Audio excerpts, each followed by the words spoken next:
Hi and welcome to my channel. My name is Beth and I am the Bookworm Trait. And today I am recommending you books based on your favourite Netflix shows. Now just fair warning, this video might be a little bit chaotic. For some of these shows I've got one recommendation, for some I've got two, for some I've got like five. But that's just me, that's just my energy. So let's just get into the video and just see how it goes. So in this video, I'm just going to talk about some shows that are on Netflix. There's no particular rhyme or reason to why I picked these shows. I just picked some, most of them, in fact, all of them. Of course, it's all of them. All of them I have seen. They're not all necessarily shows that I like, but they're all shows that I've seen that I just could think of and that I could attribute books to. So the first one is a show that I've watched most recently, and this is so good. So if you are looking for your next like crime documentary binge, I would definitely recommend this. I zone out a lot in these kind of shows, but I really enjoyed this one, and this is The Vanishing at the Cecil Hotel. So this is about the disappearance of a girl called Alyssa Lamb who was staying at Cecil Hotel, which is on Skid Row in LA. She started acting strange and then she disappeared, and there's a lot of conspiracies around her death or murder. The Vanishing at the Cecil Hotel has a lot of kind of supernatural elements to it. I don't want to like go into too much detail because I don't want to spoil it if you haven't seen it, but there is strange things that have occurred. So I think if you were looking to read something that has the same kind of vibe, firstly I would definitely recommend books by Marisha Pessl. So Night Film, which I've read recently, as well as Neverworld Wait. Night Film is a supernatural thriller which follows a journalist called Scott as he investigates the suicide of a girl called Melissa Cover,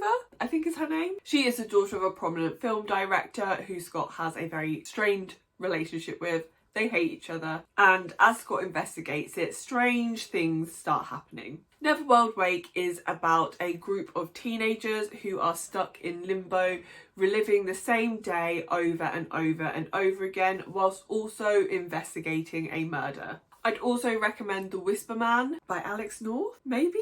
It's his name. These are things I should check before I film, but I do not. The Whisper Man is about a father and son who moved to a small village, and this village had previously been plagued by a serial killer who killed children, known as the Whisper Man. The Whisper Man had been caught and imprisoned for his crime, but it looks like they have started up again. This is another thriller and definitely has supernatural elements to it as well. I've read all of these books and enjoyed all of them very much. So moving on to one of my favourite shows on Netflix, I love this.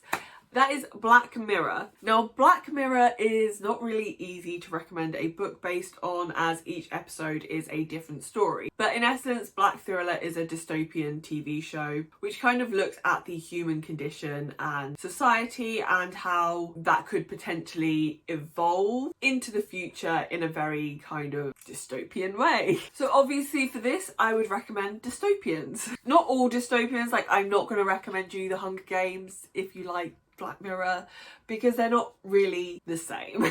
I would definitely recommend you some darker dystopians. So if we're talking about YA, maybe Unwind by Neil Shusterman, where troubled teens basically get spliced and harvested for their good organic matter. Maybe The Uglies by Scott Westerfield, which is about society's obsession with beauty and how once a child reaches adulthood, they need to have plastic surgery to make themselves look beautiful and non-threatening and all that kind of stuff. So I really like both of those YA dystopians, and they are a little bit more darker than like Hunger Games or Divergent. I feel like they have a bit more of a message as well. Although I haven't read it, I would recommend this book that I have just bought. It just arrived today, and this is Quality Land, which is a dystopian based on basically Amazon taking over the world. But I also think if you enjoy Black Mirror, you may enjoy just kind of strange books. And so I would also recommend Bunny, because it just kind of has that vibe of Black Mirror where you go into it and you don't really know what you're going to expect, and you might leave it thinking, what the fuck was that?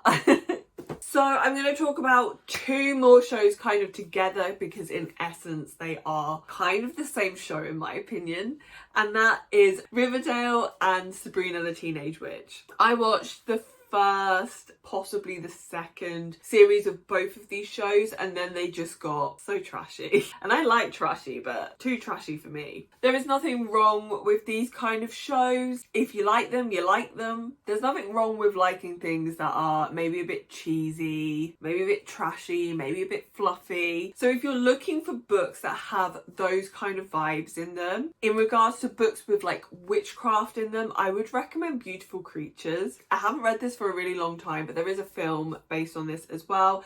And this is about a girl who is a witch, and I think when she turns 16, she will become either good or evil, and she's in love with a human boy. And it's just that really great noughties YA that is just so trashy, so ridiculous, but you know, it's like candy. Sometimes you just gotta have it. I also think the Selection series really fits in with this because look, we all know it's bad, but kind of good as well. Like, it's so bad it's good. The Selection series is basically a dystopian retelling of The Bachelor, where girls compete to be the next queen of whatever country it's set in, some kind of America. I would also like to recommend one of my favourite trashy series, and this is also an independently published book, so you know that the money is going directly to the authors to support them. And this is the Curse of the Gods series. I think there's like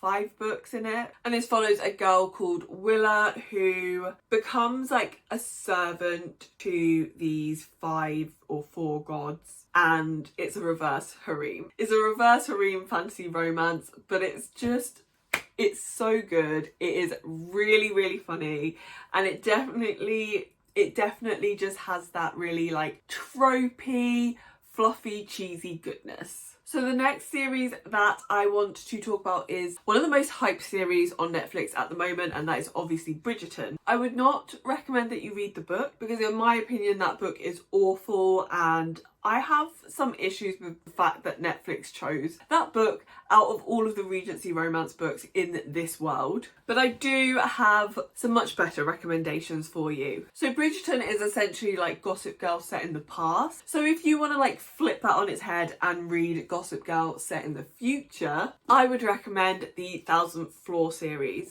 There's not much more to say. This is Gossip Girl set in the future. It follows Manhattan's elite. I don't know if it's in Manhattan, but it is in New York. So this book is set about 100 years in the future, where they have built this gigantic skyscraper in New York City, and basically everybody lives in this skyscraper. Well, everybody in New York City lives in this skyscraper.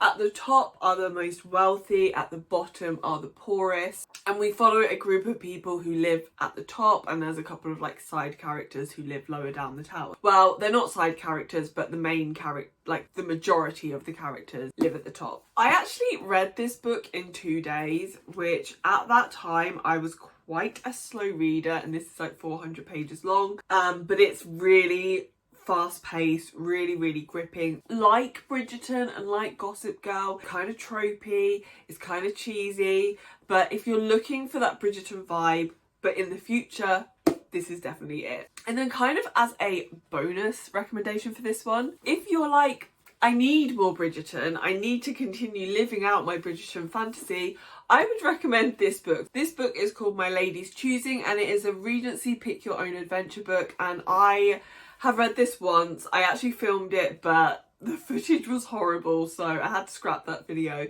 But this was hilarious. This is so funny, and I would 100% recommend you read this because you can actually be in Bridgerton if you read this book. Kind of. So next I am going to talk about the Umbrella Academy. Now obviously you could read the graphic novels, that will give you that vibe, but if you're looking for actual book recommendations based off of this, I have 2 that kind of make sense and then 1 that doesn't. So House in the Cerulean Sea has been talked about so much in the same vein as the Umbrella Academy. It definitely has that found family vibe. It definitely has the same atmosphere, and I don't really know how to explain that, but it has the same atmosphere. We have that same kind of like evil corporation vibe thing going on, and then the orphanage found family as well. If you're looking for the middle grade version of that, I would recommend Nevermore. It definitely has, again, the found family vibe, though maybe this isn't as strong a tie as House in the Cerulean Sea. And then my final recommendation for this doesn't really make sense. I don't know why Vicious gives me Umbrella Academy vibes. Maybe, again, I guess in Vicious you have found family. I think as well you have very complex characters in this, like you do in the Umbrella Academy, who are incredibly morally grey and aren't necessarily the hero of the story, whilst they are the one kind of saving the day. So I think if you're looking for the Umbrella Academy vibe, you're gonna find it in this book more so than the other two. So next we're gonna move on to Drag Race, and I know Drag Race isn't on Netflix in the US, but it is on Netflix here in the UK, apart from the UK version, which is not on Netflix. So we're just going to talk about the American version for now. And I actually feel like in some ways the selection also would give you that Drag Race vibe. If you're a fan of the show, then you will know Rue's famous Rue's famous catchphrase, if you can't love yourself, how the hell are you going to love someone else? I've gone with books that I feel live up to that saying. So the first one does happen to have a drag element, and that is Black Flamingo. Let's try not to blind you from the ring light. So the first one is Black Flamingo, and this one is about someone finding their drag identity, but it is also about loving yourself and coming to terms with your identity and who you are and where you fit in this world. It's also written in prose, so we love that. Just realised all these books that I'm going to recommend you are by Black British authors, so we love that. So Queenie, my next book that I'm going to talk about, as well as Black Flamingo, actually were both featured in my recent recommendations on books about love, both because they feature self-love. And Queenie, I think out of all of the books I'm going to talk about for RuPaul's Drag Race, I think encompasses the overall vibe of that show more than anything else. This is very humorous, but it also has a really important message, which I think is really what Drag Race is all about.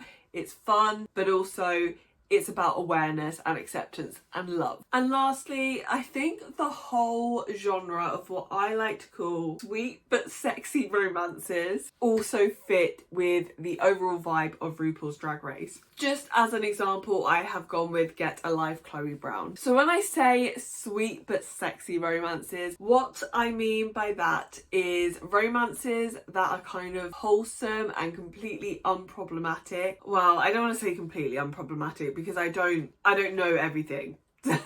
As far as I'm aware, this is unproblematic.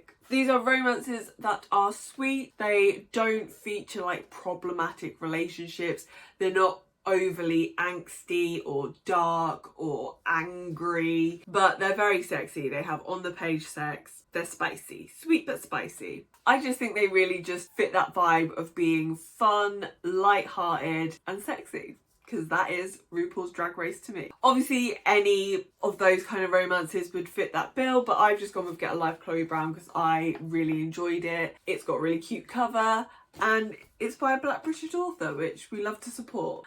Okay, so we are going to talk about our final show, and that is Stranger Things. Why did I do this? I think it's a lot of people's most favourite show, one of most people's most favourite shows. That doesn't sound grammatically correct, but you know what I mean. So Stranger Things obviously has 80s horror vibes, but like not scary. So I have probably the most books to talk about for Stranger Things because I could just think of loads that fit with like different aspects of it. So I have 5 books to talk about in regards to the whole Stranger Things vibe. So the first 2 I'm going to talk about together because they have the same kind of similar theme, and this is The Devouring Grey and Sawkill Girls. Both of these books feature monsters, and they also give me that kind of small town community and they also have that kind of small town community vibe that you have as well.